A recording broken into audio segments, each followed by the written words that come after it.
ओम सदाशिवसमारम्भां व्यासशङ्करमध्यमाम् अस्मदाचार्यपर्यन्तां वन्दे गुरुपरम्पराम् श्रुतिस्मृतिपुराणानाम् आलयं करुणालयं नमामि भगवत्पादं शङ्करं लोकशङ्करं शङ्करं शङ्कराचार्यं केशवं बादरायणं सूत्रभाष्यकृतौ वन्दे भगवन्तौ पुनः पुनः।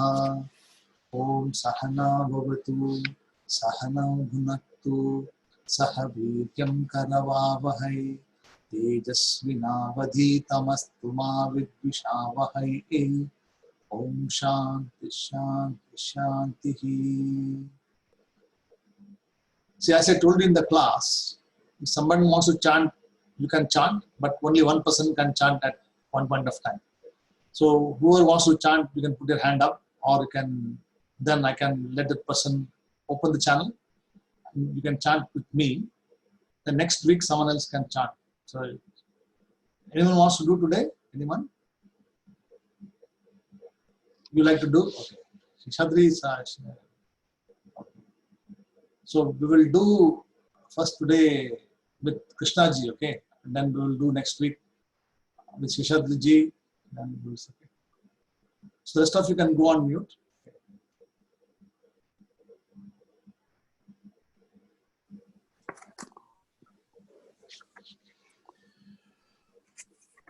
So other people, you can chant at your own, when I'm chanting. So this is a prayer mantra, an invocation prayer. So just as in every text there is a invocation, so here also this invocation for Vishnu Sahasranama. So I didn't do it last class, but from this class onwards, this will become the routine. So there are 3 mantras which is chanted before the class. Satchitananda Rupaya Krishnaya Klishtakarine Krishnaya Krishnakarine Krishnaya Klishtakarine Namo Vedanta Vedhyaya Gurave Buddhi Sakshine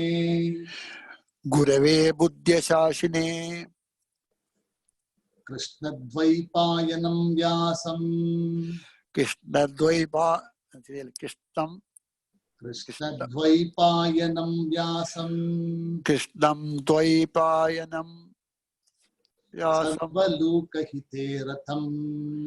Sarvalokahite Ratham Vedabcha Bhaskaram Vande Shamadinilayam Munim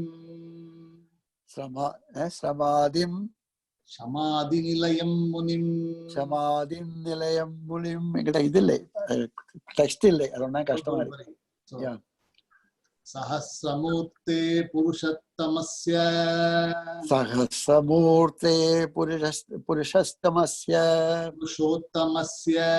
Purushottamasya Sahasranetrana Padabaho Sahasranetrana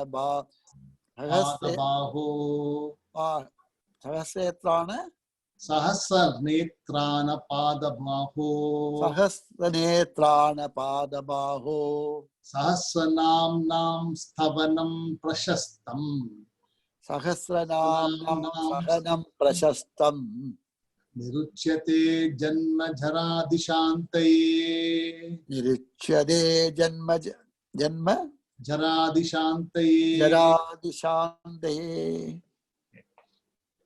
See, first meaning is, yeah. You can go on mute, okay? Yeah. See, Satchitananda Rupaya Krishnaya Klishtakarine Namo Vedanta Vedhyaya Gurave Buddhi Sakshine. So, first word is Sat Chit Anandaha. So, Sat Chit Anandaha denotes a term called consciousness. Okay. So, the Bhagavan always is the name of Sat, which is the truth. and Chit, that is of the nature of existence, and of the nature of Anandaha or limitlessness.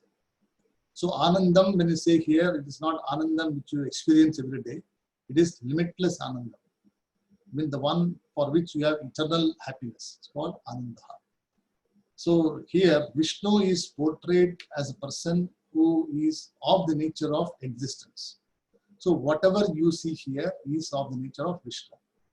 So anything which you see, anything which you experience, anything which you hear, anything which you talk, eat, touch, smell is of the nature of Vishnu. So the word denotes Sad, existence. And this Vishnu is of the Rupam of Ananda Rupaha. And this Krishnaya Klishta Karine means the one who acts effortlessly. So for the Bhagavan, there is no effort required. For us, we need to make an effort in everything. So if you want to be known, you have to make an effort. But for Vishnu here, he doesn't need to make an effort in creating this world. It is already made by him. Imagine that such a big universe. We've got 14 lokas, so many stars, so many, moon, sun, etc., rivers, mountains, trees. If you want to create each of them, how much of time we require as a human? For Vishnu, this is a Klishta Karinaha. It is effortless for him. And Namo Vedanta Vedhyaya. So, Namaha Vedantaha. So, the person who is known in the Vedas is Vishnu. So, whichever Veda you follow, doesn't matter. Veda is only one. The divisions came later on, depending upon one's sampradaya.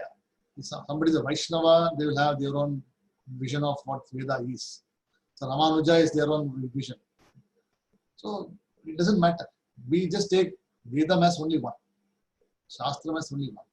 So Vedanta Vedhyaya, the one to be known in the Vedas, the one to be known is only Vishnu. And how is it? Gurave Buddhi Sakshine. So he is the Guru, Vishnu is the Adi Guru, or the foremost Guru, the foremost teacher of everything. And he is of the nature of the Buddhi, the intellect which is presenting everybody. Okay. See, Buddhi is the same in everybody, but the reflection can be different. The word Buddhi is only one word, correct? You can call them as, Uttama Buddhi. Somebody who's got very high Buddhi is called Uttama Buddhi. Somebody who's got, medium Buddhi is called Madhyama Buddhi. Average people. It's Madhyama Buddhi. And people who don't use Buddhi at all, they're called Adama Buddhi. So Adama means lowest. The lowest of the people who have been given Buddhi or the intellect, they don't use it for the right thing. So they use it for the bad purpose. It's called Adama Buddhi. There's also Manda Buddhi also. So Manda Buddhi people are the people who are dull-witted people. So is it dull-witted? Those people, they just want to argue. So they don't want to listen to anybody. They argue because they have to argue. So they are called Manda Buddhi Ka Adhikarinaha. So those who are endowed with Manda Buddhi are also there. But Buddhi here is only one. It appears as many depending upon the person and depending upon the upbringing of the person also. Right? And exposure the one has got in different aspects. But here, Vishnu is said as only one, and the one who is of nature only one Buddhi. So you see him as only one, not as many. Then the second one, Krishna Dvaipayanam Vyasam. So Krishna, as you know, was born in Dvipaha, an island. So you know what Dvipaha means? An island. So Krishna was born in an island called So it's not Dvaipayanam. So Dvaipayanam means an island where it was created and he was born in an island. So Krishna is called Dvaipayanam, Krishna Dvaipayanam, and who Vyasam. So Vyasa was also is referred as Dvaipayanaha. Then he was Sarva Loka Hiteratam. So Sarva Lokaha means what? For benefit of everybody here, not just human beings. All the human beings here, the animals here, the birds, whatever trees, living beings, non-living beings, for everybody's benefit, Vishnu is manifested here. And Sarva Loka Hiteratham. And he is the delight. So Vishnu is always a delight. So whenever you see Bhagavan Vishnu, you do not feel sad. You always feel very happy because he always smiling. Sarva Loka Hiteratham.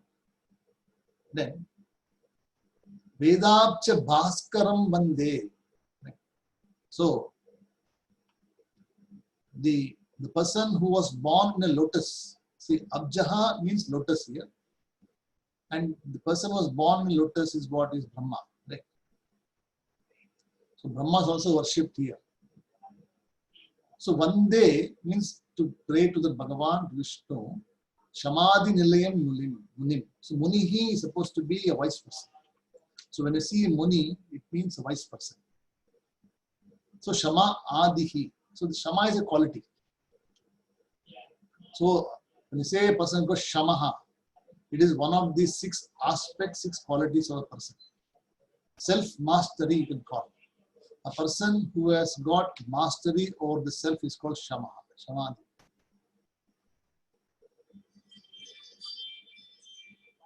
Then Sahasramurtaha. See, Sahasramurte Purushattamasya. So this Vishnu is of the nature of Sahasramurti. So he is worshipped in different forms. Right? And Sahasra Netraha. So different thousands of eyes is got. So we see in Purusha Suktam also, right? Sahasrakshas Sahasrapa. Right? So Sahasrakshaha Sahasrapa. So 1,000 eyes, 1,000 feet. Here also Sahasra Netraha Sahasra Baho. So thousands of arms. See, it is all only visualization. You should not count how many he has got. What it means, the 1,000 indicates a number to tell that he is spread everywhere. So thousands of arms means how many people he can carry. 1,000 arms means how much of weight he can carry. And that means this universe is actually protected by him. Then Sahasra Nam, he has got 1,000 names. Sahasra Nam, which you're going to see. Then Stavanam Prashastam Niruchyate. So that which is commented upon, that which is being discussed as the one who is free from Janmaha, who is free from birth. So Vishnu does not have any birth. Vishnu doesn't have any Jaraha. Jara means old age. He is not counted by number of years. I am so number of years like this. Right? And also free from death. So Janma Jara Adi Shantaye. So this is the meaning of the mantra. So always we invoke the Bhagavan Vishnu before we start the text. So last week I couldn't do it, but this week I thought I'll do this. This is a short summary. So last time we saw the first mantra, right? Om Shuklam Bharadaram Vishnam Shashivannam Chaturbhujam. Om Shuklam Bharadaram Vishnam Shashivannam Chaturbhujam. Prasannavadanam Dhyayet. Prasannavadanam Dhyayet. Sarva Vignopashantaye. Sarva Vignopashantaye. So we saw the meaning of Shukla Ambaradaraha. So there's only one more thing I'll add to that. This Ambaraha also denotes space.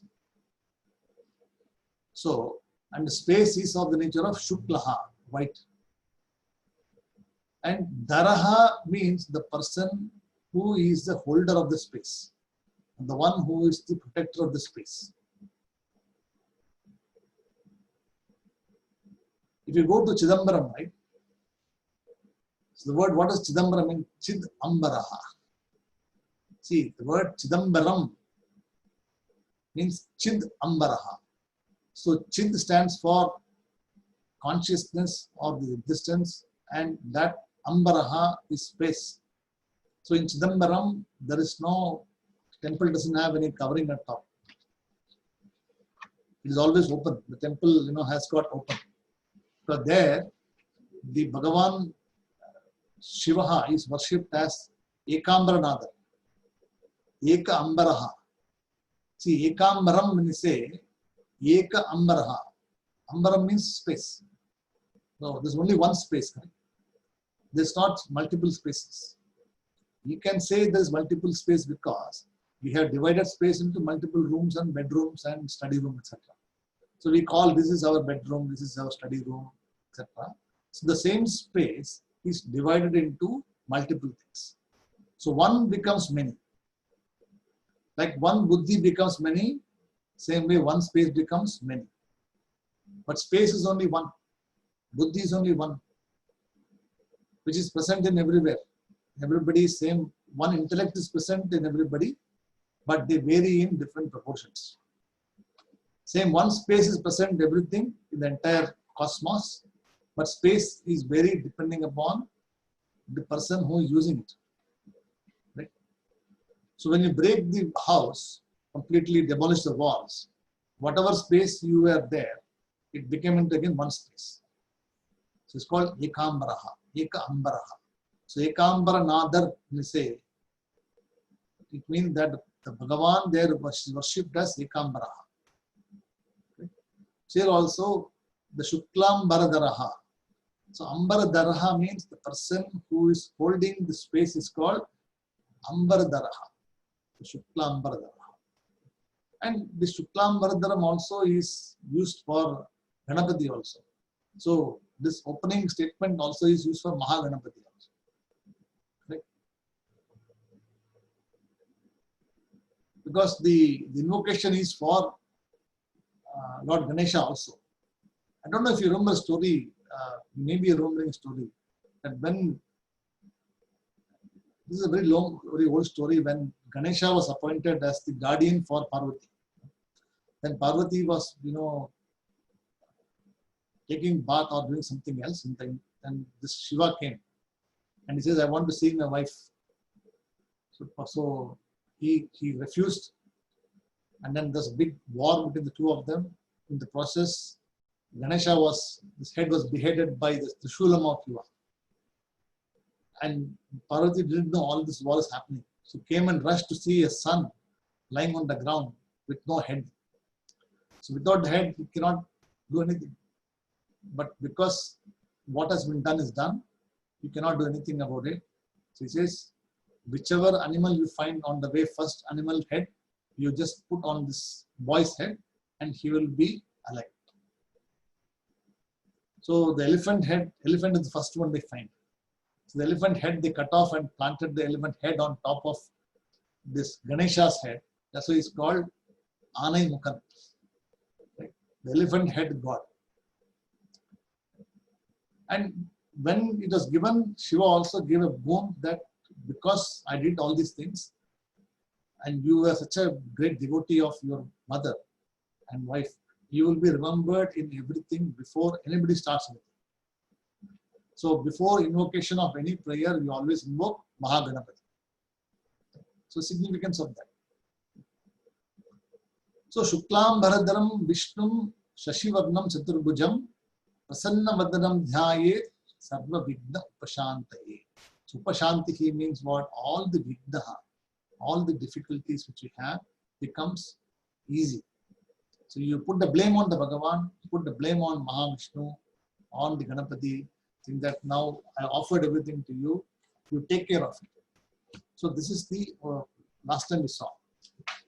Now we go to the next verse, number 2.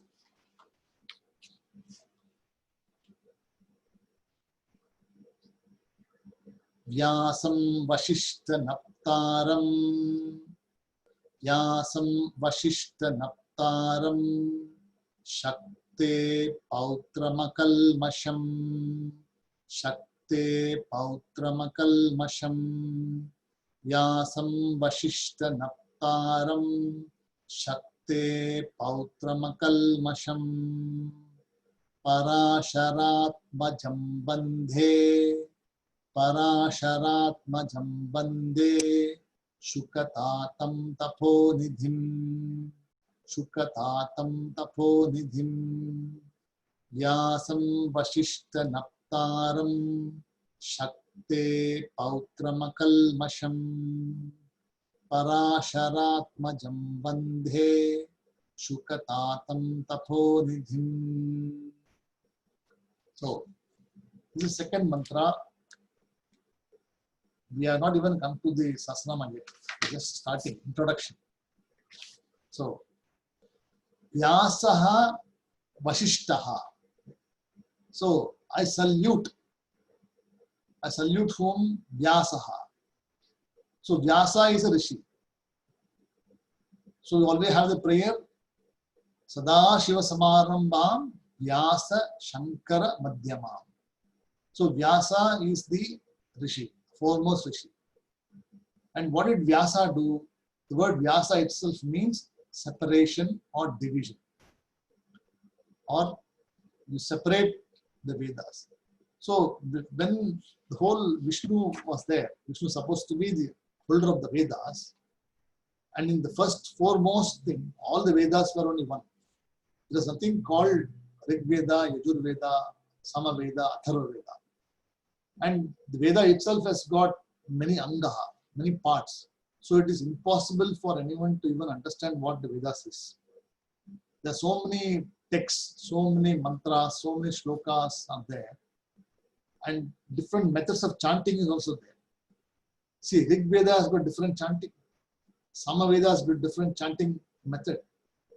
Yajur Veda different chanting method. So all of them are different. And it was just difficult for anyone to do that. So Vyasa was given a task of separating the Vedas into four. Or he himself said, it is impossible for anyone to know this, so I am going to separate them into four parts. So, Yajur Veda, Rig Veda, Sama Veda, Atharva Veda. So we got Chatur Veda. So Chatur Veda Brahmana, when we say, a person who has got mastery over four Vedas. There are not many people here. There is no Chaturvedi here at all, not even Ekavedi. So there's not even a single person who knows the entire one Veda also here. There may be one person or two person maybe there. Maybe there.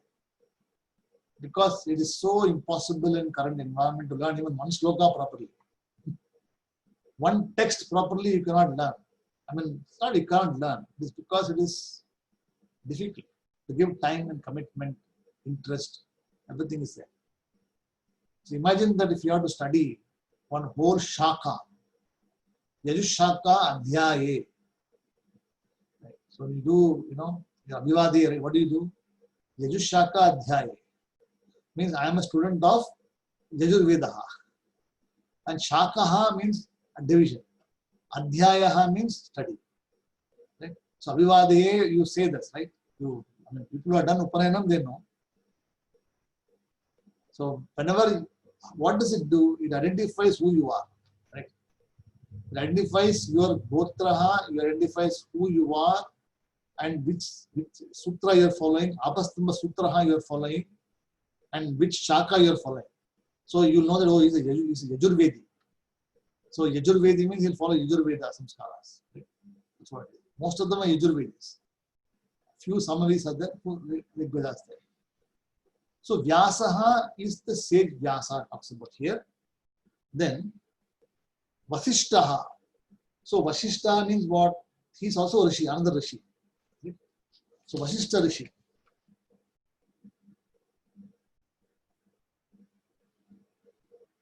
So Vyasa is the great grandson of sage Vasishtaha. So Naptaraha means what? Grandson. Naptaram means grandson of Sri Vasishtha. Then Shaktehe Pautraha.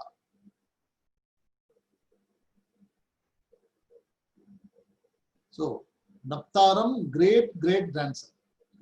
So great grandson. So they've got three different layers, three different. So one is the Pita, Pitamaha, and Prapitamaha. So the three generations we have. So immediate father, then father's father, then father's father's father. So we've got three, right? So we worship all the three people, three generations. So here Vyasa is supposed to be the great grandson of Vasishtha. Then he is son of Shaktihi. Shaktehe Pautraha. Pautra means what? Son. Right.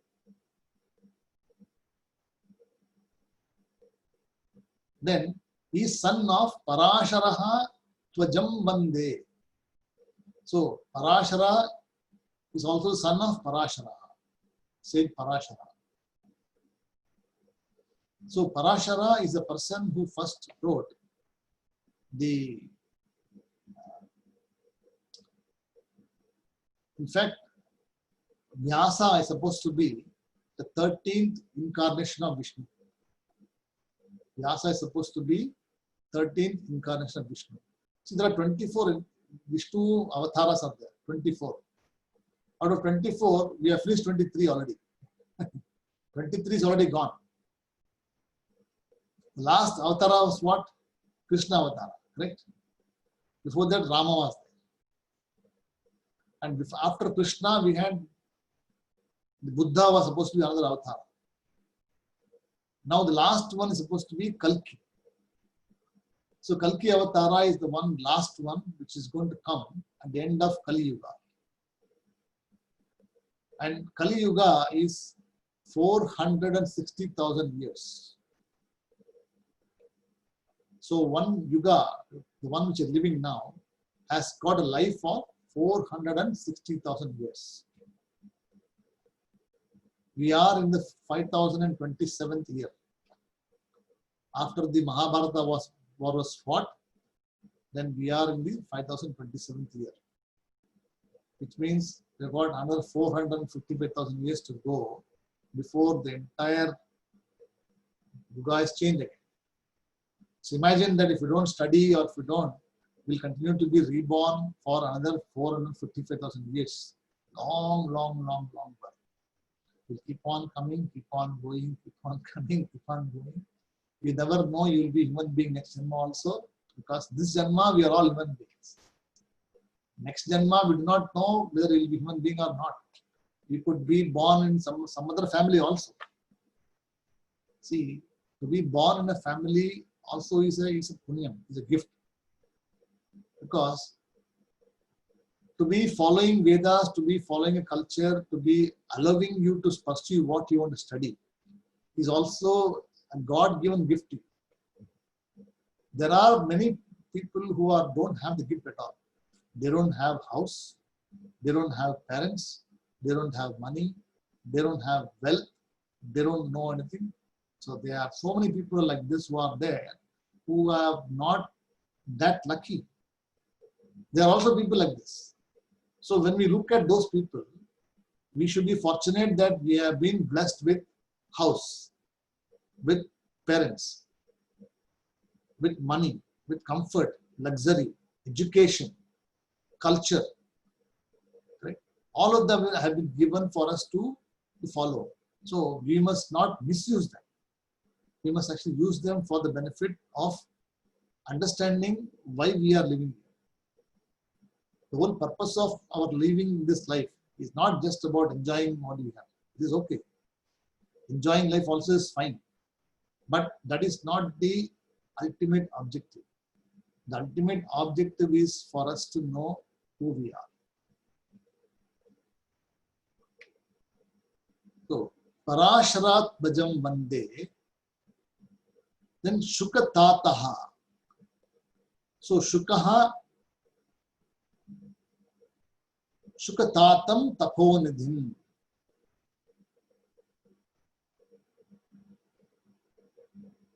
So father of Sage Shuka.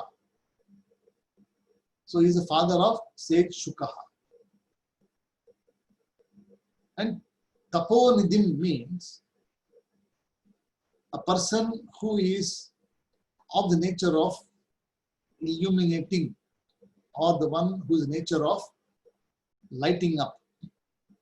So Taponidhi means all the rishis who are there, they are of the nature of explaining to you or teaching you how to lead a better life. So they are supposed to be educators, they are supposed to be illuminators. So Taponidhi.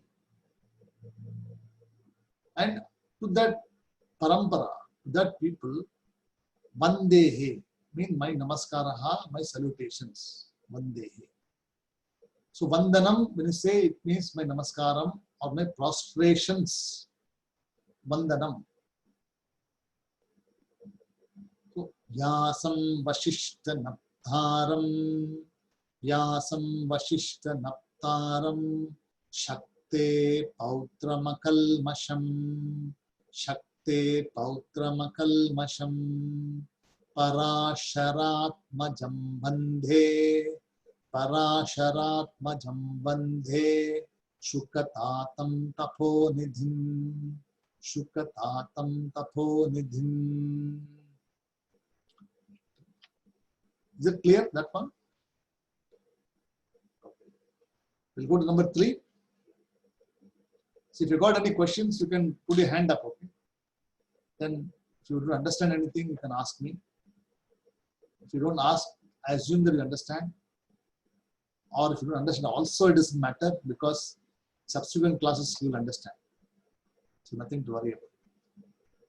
So number 3, Vyasaya Vishnu Rupaya, Vyasaya Vishnu Rupaya, Vyasa Rupaya Vishnave, Vyasa Rupaya Vishnave, Vyasaya Vishnu Rupaya, Vyasa Rupaya Vishnave, Namo Vai Brahma Nidhaye, Namo Vai Brahma Nidhaye, Vasishtaya Namo Namaha, Vasishtaya Namo Namaha, Vyasaya Vishnu Rupaya, Vyasaya Vishnu Rupaya, Vyasa Rupaya Vishnave, Vyasa Rupaya Vishnave, Namo Vai Brahma Nidaye, Namo Vai Brahma Nidaye, Vasishtaya Namo Namaha, Vasishtaya Namo Namaha. So, Vyasaya Vishnu Rupaya. As I told you, Vyasa is the 13th incarnation of Vishnu. So whenever you see Vyasa, you are seeing Mahavishnu. So Vyasaya Vishnu Rupaha. So Rupaha means form. So Vyasa is in the form of Vishnu. So Vyasaya Vishnu Rupaya. So Vishnu also is avatara, Vyasa also is an avatara. So what is an avatara, as you understood? Avatara is something which has been a manifestation or a presentation of this oneness called consciousness, or oneness called this existence, which comes in different forms in every yuga. So whenever any avatara comes into existence, he comes in a physical form. And any avatara who comes to this earth, he is always bound by the law of the earth. So even though he may be Bhagavan, he may be Vishnu, he may be Krishna, he may be Rama, he can be Parashurama, he can be Buddha, he can be anybody. Anybody who comes to this particular Bhulokaha as an avatara, he is governed by the three gunas or governed by just like what we have. Right? He is also subject to all the divisions in the mind, all subject to birth and death, subject to suffering. If you remember, Rama is an avatar of Mahavishnu, correct? Rama. Rama also was a Bhagavan. So why did Rama suffer so many things? See, one can say that, no, I'm a Bhagavan, I shouldn't suffer anything. No. But because he took an avatara in the family, and he was the eldest son in the family, he has to undergo so many difficulties. So if you look at Rama, Sita and Vishnu and Lakshmana, they will always be in the order. Rama, Sita, Lakshmana. So Sita will be in the middle, Lakshmana will be at the end, Rama will be in the beginning. Right? So even Sita was supposed to be, when Sita was there, she's also an avatar of Agni. So she's Agni Putri, correct? So from Agni itself she came into existence. That is why she cannot be burnt, she cannot be touched by anybody. Even Ravana cannot touch her because she belongs Agni. And anyone who touches Agni will get burnt. So Ravana knows this. Even though he kidnapped her, he didn't touch her at all because she's a stree who has been, such a pativrata stree that anyone who is a pativrata stree cannot even go near. The heat, the fire itself will burn. And she was sitting under a tree called Ashoka, correct? Ashoka tree. So why Ashoka? Because Shokaha means sorrow. Shokam when you say sorrow. And Ashokaha means what?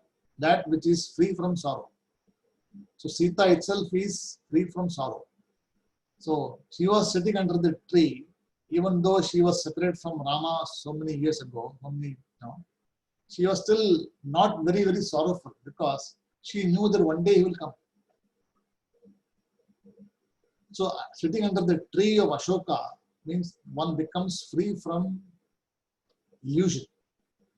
So all connected. So Vishnu Sahasranama is just not only this. It is connected to so many things. So you get to know idea about what Rama was, what Rama Avatara was. So Avatara Purushaha is somebody who is already here or has taken birth and the person will have to go one day. So Rama also had to leave this. He also had to go back. Right? Krishna also came born, right? Dvaipayana. He also had to leave because of what? Because his time was over. And Krishna's death also was because of the previous Janma. See, Rama, when he was born, he shot Vali, remember that? So he shot Vali because of from the back. He didn't shoot him from the front. So Vali was killed from the back. And at that time, Vali was being hunted. He was actually being hunted by Rama. So in next Janma, Vali was born as a hunter. And Krishna, when the time was about to go, he was killed by this hunter by the arrow.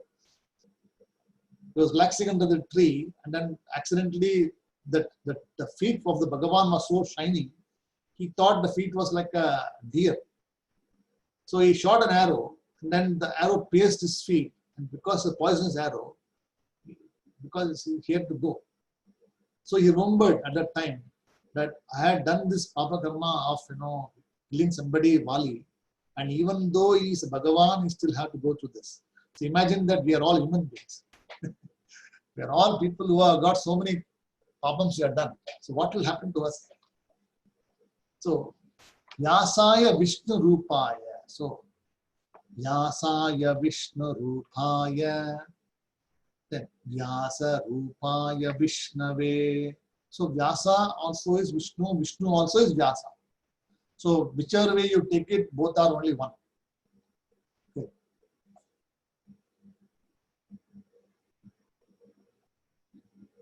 So by chanting Vishnu Sahasranama, what are we achieving? We are achieving three things. Number one is we are repaying three different types of debt. You know what is a debt? Debt means ranam. So all of us has got three different types of ranam. Whenever we are born, we come with three baggages called ranam or debt. The first baggage is called pitru ranam.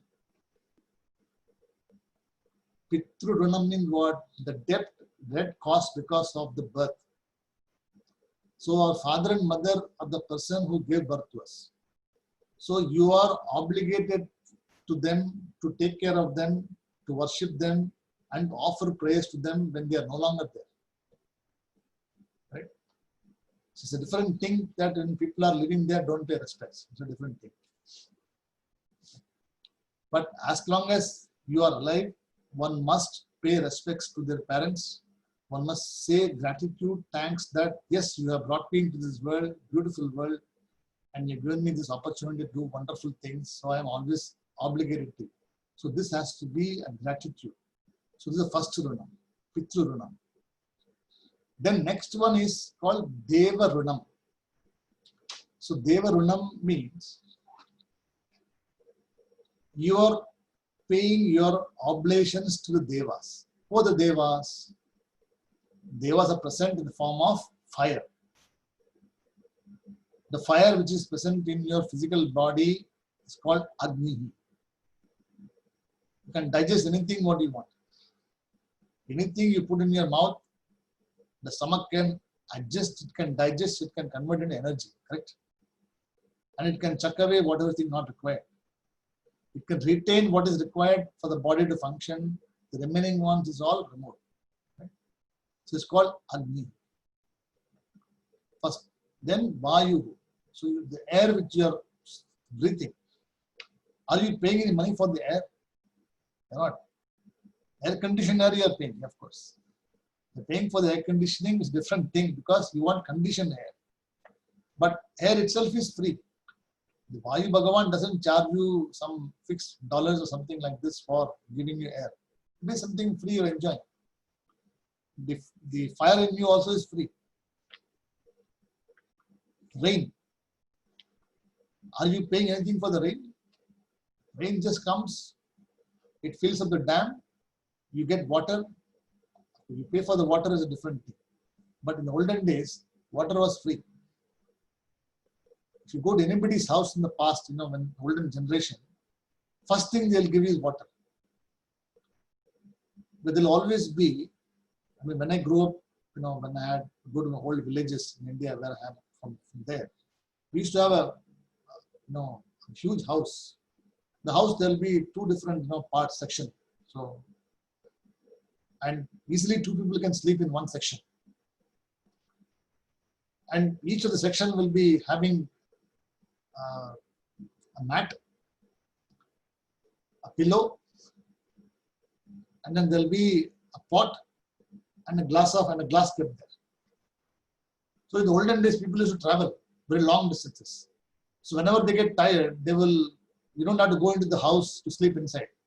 Because you want to relax for some time, you just lie on this, take the mat, use a pillow, rest, have a drink of water, spend the night, the next day morning you go. So it is service offered free. Now it is not possible. So what I'm trying to tell you is these are all free availability. So you have to thank the Bhagavan for this. So second type of Runam debt called Deva Runam. Then the third one is called Rishi Runam. So Rishi Runam is what? The debt we are going to repay for our ancient rishis. So all the Vyasa, Vashishtaha, all of them you got. Shukhar, Shaunakaha, all the rishis are there. Vishwamitra, all these people are there. So all of the rishis are there. And all the rishis, what they did, they wrote all the text, they wrote all the Vedas. Sahasranama, Purusha Suktam, Sri Suktam, Bhu Suktam, all of them they wrote. So when they write those things, what did they expect from you? They didn't expect anything from you. They wrote it because they wanted the mankind to benefit. They benefited from what they learned from the Bhagavan, the teachers, and they wanted everybody to enjoy it. So it becomes our job, our duty to take up the text, read the text, understand what it is.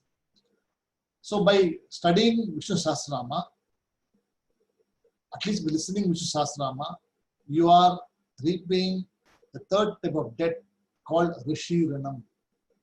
So Deva Rinam, Pitru Rinam, Deva Rinam, and Rishi Rinam. So a person in his life has to accomplish these three things. Because one day he will be a father, one day he will become a Pitamaha. Correct? So one day he will be a father. And now when he becomes old, he passes away, he will have to be obligated. So it is a cycle. So if you don't pay respects, or if you don't pay respect to our parents, we cannot be expecting a return from also. How can you expect?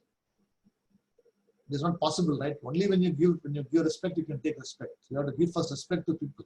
Then only you will be able to take respect from them.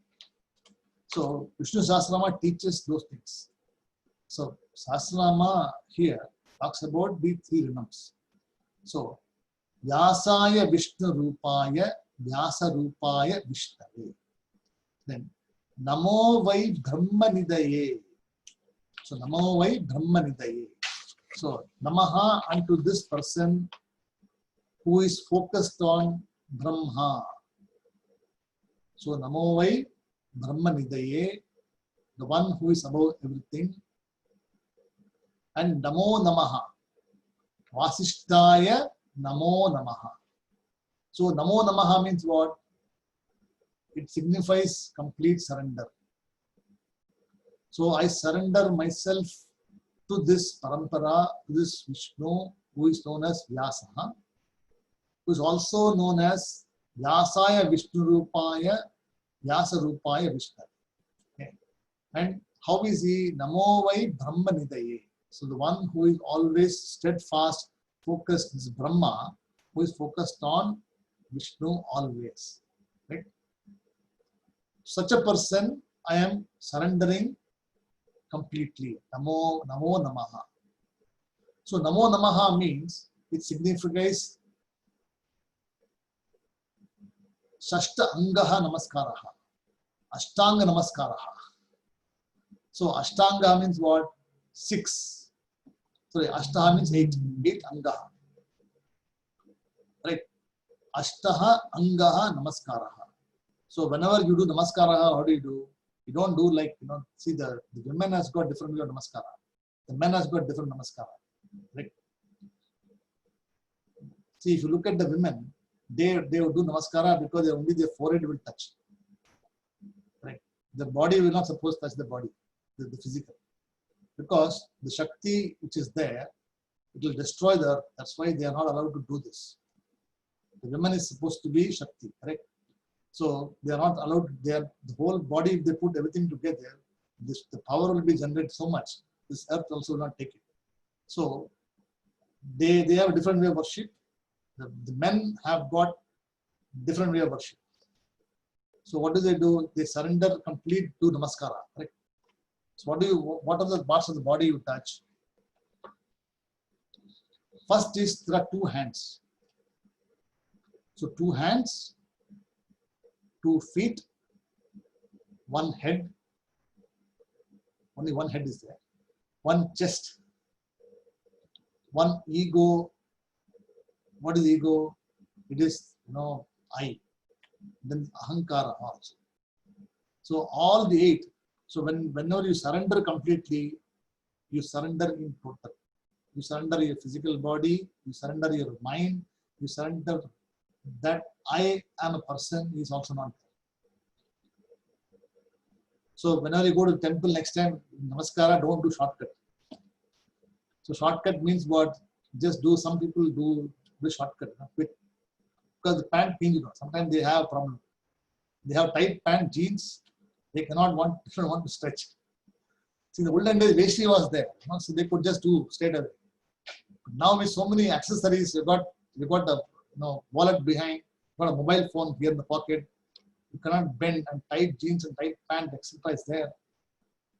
So when you do namaskara like this, you're all worried about whether the wallet will fall out of my pocket, or the phone will fall out of my pocket, or the phone will break. So what do? You do short namaskara. But it is not like this. Whenever you go to namaskara, any person, you must completely fall flat. So that is called total surrender. Ashtanga namaskara. So I am teaching you samskara also along with this. So, see, Sahasranama class is only for Sahasranama. Because young boys are there, young people are also there, old people are also there. You may know or you may not know, but it is how it is. So namaskara means total surrender. So Ashtanga namaskara. So namo namaha, that word signifies surrender in total. You cannot say that I will not, even ahankara also, I am also surrendered. Okay. Is it clear? That verse? Rohit, Nitin, are you clear? Yes, sir. You are following so far? Yes, sir.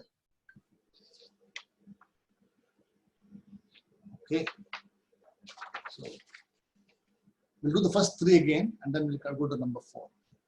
Shuklam Bharadaram Vishtam Shashi Varnam Chaturbhujam Prasannavadanam Dhyaye Sarva Vigno Pashantaye Vyasam Vashishta Naktharam Shakte Pautramakalmasham Parasharatmajam Bandhe Shukatatam Taponidhim Vyasaya Vishnu Rupaya Vyasa Rupaya Vishnave Namo Vai Brahma Nidhaye Vasishtaya Namo Namaha. So next we go to number 4. Avikaraya Shuddhaya Avikaraya Shuddhaya Nityaya Paramatmani Nityaya Paramatmane Avikaraya Shuddhaya Nityaya Paramatmane Sadhaika Rupa Rupaya Sadhaika Rupa Rupaya Vishnave Sarvajishnave Vishnave Sarvajishnave Avikaraya Shuddhaya Nityaya Paramatmani Sadhaika Rupa Rupaya Vishnave Sarvajishnave. So Avikaraha. See, Vikaram means modification. That which is subject to modification. That which is modified. Subject to change. Called Vikaraha. So our body is subject to change, correct? Mind is subject to change. Buddhi is also changing. Because today we have this Buddhi, tomorrow we have another Buddhi. Or next second we have another Buddhi also. We do not have any control over our Buddhi at all. Even though we want to say this, sometimes it is not possible. And our physical body also goes through changes. So from Balya Avastha to Kaumaram to Yavvanam to Jara. So Balya means all the young people are with Balya Avastha. So Balya Avastha means a state of young boys. So from such a state, Balya Avastha, then you go to Kaumara. Kaumara means what? From the age of 18 to 25 is Kaumara. Then Yavvanam, so you become a youth. From 25 to 35 or so, you become 30. 35 you can say is a youthful age. So you go through the changes, correct? Or Yuvati, you may say. So Kumari, Yuvati. Right? So Balaha, everybody is same. Women, girl, they are all children only, right? Then from Bala become Kaumari and the men become Kaumara. Then becomes a Yuvati and Yuvaha. Then after Yuva, you can continue. You can be Yuva for long number of time. You can be Yuva till 75 also, you can be Yuva. See, today in Australia, if you ask somebody, you say, uncle, if they call, they say, don't call me uncle, call me Mr. So-and-so. But they don't want to be called uncle till 75. You are already an uncle or their grandfather, what doesn't matter. But they don't like to be called uncle because uncle means like they look very old. So even if they're 65 or 70 also, do not want to be called a mama or a mommy. So if you call mommy means, who are you calling mommy? I'm not a mommy at all. I don't look like mommy at all. Call me so and so. Because they have this abhimanam, they have this view that until this age I had to be called like this.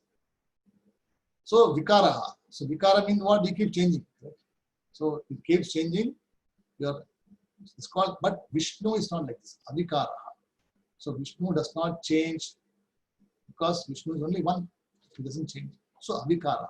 So it's called avikara murtihi. Avikaraha. Right. Then next one is called Shuddhaha. Shuddhaya means the one who is pure. So Vishnu is of the nature of pure consciousness or purity, absolute purity. We are not that pure. We are pure to some extent. There is more impurity than us in us than purity. Correct. So what do? See, if we are pure like the Bhagavan, then we would also worship like Bhagavan. But we are not that. So what do? We have to look upon Vishnu for protecting us, for making us pure. So by chanting Sahasranama, what do? You understand from Vikaraha to Avikaraha. So you understand that you are not this physical body, you are the Vishnu who doesn't change. This is the vision which is given in Sahasranama.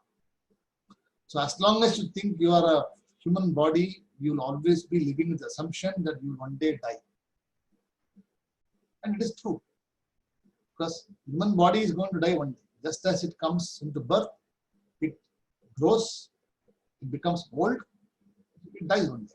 It is very natural. There is no need for anyone to know anything about it. Everybody knows one day they are going to die. Everybody knows. But what it says here is avikaraha here. It means this Vishnu is supposed to be of the nature of formless or not subject to change. So we have to come up to that level of understanding. Then Shuddhaha. Shuddhaha means pure, that who is pure. And Nityaya. See, Nityam means what? Always. The one who is present always for you at any point of time. So if you really know Vishnu or really understand what Bhagavan is, then you do not need to go anywhere. You don't have to do any puja, you do not have to do anything because you are always with him all the time. You don't have to do any pilgrimage. You don't have to go and visit so many temples, so many pujas, so many rituals. You don't need to do because it is good if you do that. I'm not saying that you must not do. But if you do that, it is good for you. So Nityaya, so the one who is always available. And next one is called Paramatmane. So Paramatma means what is Bhagavan. That who is above everybody is called Paramatma. So Paramatma, when you say, is also a name given to the Bhagavan. So the one Vishnu is known as what is Avikaraha, is known as Shuddhaha, Nityaha, and Paramatma. So 4 different ways of identifying Vishnu is given to you. And all the 4 of them are Advaitic terms. For that, we need to study Shastram properly. So I'm not going to go deep into this because it will become another Vedanta class. So understand that Avikaraha means form that is not subject to change. Shuddhaha means which purity. So we have to see Bhagavan has absolute purity and we have to come up to the level of purity what Bhagavan is. The Nityaha means always available, and this He is a Paramatma. Then Sad Eka Rupaya. So Ekam means one. And Rupaha means what? Form. And how is this form? There is only one. So Sad Eka. Sad means existence. Existence means what? That which is available. In Tamil we call Iruppu. We call it as Iruppu. Iruppu means that which is existent. Existence is singular word. There is no plural called existences. Right? Somebody who knows English better, they can say there is nothing called existences. It's only existence. Why it is? Because existence is singular. Ekam. So Sad equal to existence. And this existence is the nature of Ekaha. Only one. Singular. And of the nature of form, singular form or single form, Sat Eka Rupaya. And Vishnave. So Vishnaha means what? That which is spread everywhere. Vishnuhu Vyapti iti Vishnuhu. That which is spread everywhere is called Vishnu. So Vishnave means this existence is spread everywhere. So whatever you see in this universe, including our own body, mind, and all the the different parts of the body, everything, etc., is existing, correct? It's called existence. And it is spread everywhere. So many jivas, so many people are there, existence.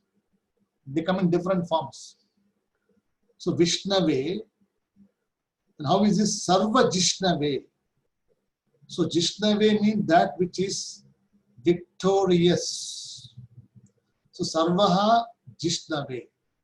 So that which is victorious over everything is called Sarva Jishnave. In the previous class, I give example of the Bhagavan, right? 6 attributes of Bhagavan. Jnanam, Vairagyam, Aishwaryam, Viryam, Shrihi, and Yashas. The previous class. So the one who is present has got all the attributes, is always victorious. We do not have Jnanam at all. We have little Jnanam.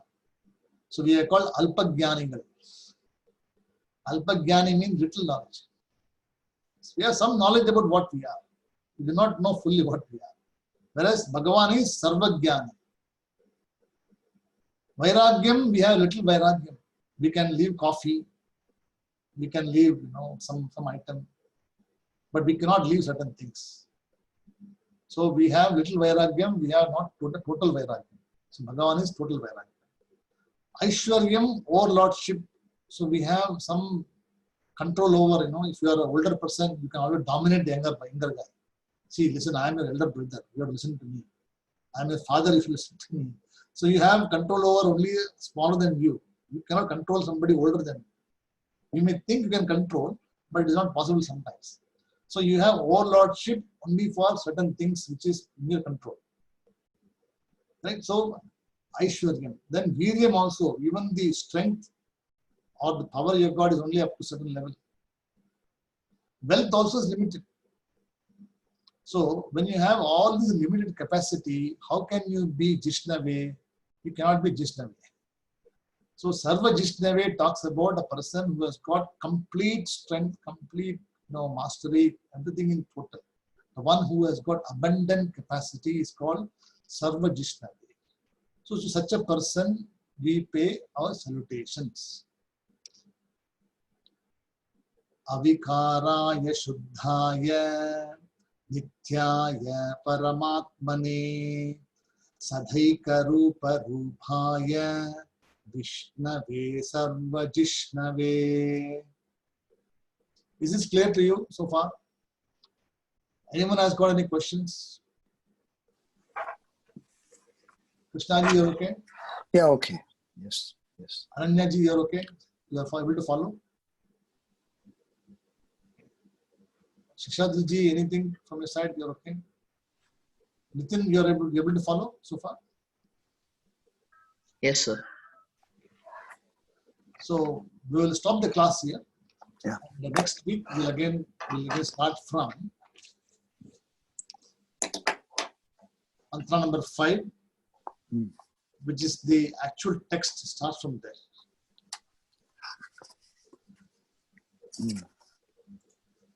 Om Purnamadah Purnamidham Purnat Purnamudachyate Purnasya Purnamadhaya Purnamevavasishyate. Om Shanti Shanti Shanti. Harihi Om Tat Sat Shri Gurubhyo Namaha. Harihi Om. Nitin, I saw your question just now. Why was an elephant killed for Lord Ganesha's head? Doesn't the elephant have the right to live? Yes, it's a good question. But see, this is a Puranical story only. See, in the story it is said that the elephant was killed. Right? And the elephant could be an old elephant. They would have found an old elephant who was anyway about to die anyway. See, we do not know the elephant was in a good condition or not, we do not know. What it says here is that it is the Bhagavan's wish that you have to be born with an elephant head, Anayamukha. So he had decided to already give that particular form to Ganesha. Like, see, all of us also, we are born with certain things, correct? We do not know how we are. Can we question how we are? We cannot question them. So we just take for granted that whatever we have, we use it. The same way, here also, the elephant also had its own time to come. So when the time comes for the person, the elephant also, it will appear as in the form of death. Right? So the killing of the elephant is just a nimitta karana, just an example. So it happened to be that the Ganesha had to be beheaded. At the same time, the elephant also had to appear for it to be given the elephant head. So both were coincidence. So it is not something one after another. So even the act of killing is also not killing at all. It is only a story to tell the commitment of Lord Ganesha to his mother. That anyone who comes inside, even it may be your husband also, I will not let you in. Right? So that is the message. The message is just to say that any obstacle which is there is being removed by this Ganesha because he is worshipped foremost. So before everybody else is worshipped, because there is a boon. So okay, you suffered for such a long time, you have an elephant head, you cannot talk, you can only eat modakam. People don't like it. You are not like Vishnu. But because it is like this, so I am giving you a boon. So what boon was is that everybody, before you start any puja, anything at all, you will be the foremost worshipped. So that's why Vignam, we always worship with Ganesha only. There's no prayer in any Indian culture, any ritual without invoking Lord Ganesha. Small manjal player, the small turmeric player we do. Why we do that? Because it is done just to pay our respects to that person who is supposed to be the remover of Vigna. So the killing of the elephant is only symbolic, it is not actual. It's only a Puranic story, like in Vishnu Purana, there are so many stories up there. So all the stories are not to be believed as true. But what we must take from that is an example of the bravery shown by the Ganesha to fight all the people who are there. See, Shiva himself had to come and do the war. See, nobody could defeat him in war. See, Ganesha was supposed to be the person who killed everybody there. All the Shiva Ganas, they killed him. Then ultimately Shiva himself has to come and then has to do that Trishulam only. He could only be killed only by Trishulam. And that too, he only cut the head of the person. So his body was still writhing in pain. So the elephant crossed over, and then the elephant, he said, okay, whichever animal you see, it could be a tiger also. You don't know. So the elephant came in the form of the first animal. So just cut the elephant off and put it there. So the elephant also got mukti because he is also freed from the papa. It's a story. Is it okay, Nitin? Yes, sir. Understood.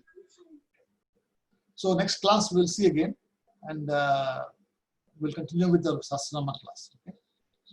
So the recording is available on YouTube for people who couldn't follow or today you couldn't come because of Surya Grahanam or whatever it is. Hope you are able to follow the next class. Namaste. Thank you, sir.